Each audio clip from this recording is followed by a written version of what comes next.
పాకిస్తాన్ నాయకులకు 3 విషయాలు కంటి మీద కునుకు లేకుండా చేస్తున్నాయి.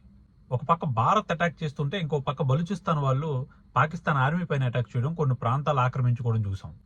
ఈ రోజు వాళ్ళు సొంతంగా దేశాన్ని ప్రకటించుకోవడం, సొంత జాతీయ గీతాన్ని, జాతీయ జెండాను కూడా ప్రకటించుకున్నారు, పదవులు కూడా ఇచ్చుకుంటున్నారు. రెండో విషయం ఏంటంటే, భారత్ నూర్ఖాన్ బేస్ పైన అటాక్ చేసినప్పుడు ఆ పక్కన ఉన్న కిరాణా హిల్స్ లో పాకిస్తాన్ ఏదైతే అణ్వాయుధాలు స్టోరేజ్ చేసుకుందో వాటికి బేటలు వచ్చి కొంత పాడైనట్లు తెలుస్తుంది. దానికోసం అమెరికా రంగంలో దిగి అవి పోర్చడానికి ప్రయత్నం కూడా చేస్తున్నట్లు తెలుస్తుంది. ఆ పక్కన ఉన్న గ్రామాల్లో ఉన్న ప్రజలు కూడా ఖాళీ చేస్తున్నట్లు తెలుస్తుంది. అందుకే భారత్ మానవతా దృక్పథంతో యుద్ధాన్ని విరమించినట్లు కూడా తెలుస్తుంది. ఎవరైతే యుద్ధాలపైన, యుద్ధ సామాగ్రి పైన జర్నలిస్ట్ రాస్తుంటారో వాళ్ళు చాలా ఆర్టికల్స్ రాస్తున్నారు. అదేవిధంగా అమెరికాలో ఉన్న మీడియా కూడా ఈ విషయం కోడే కూస్తుంది.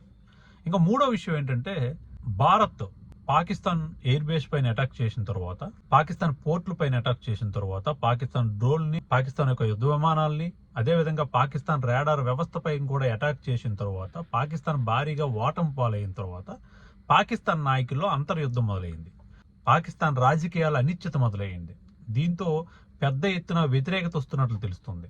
ఈ 3 విషయాలు అయితే పాకిస్తాన్ కంటి మీద కునికి లేకుండా చేస్తున్నాయి.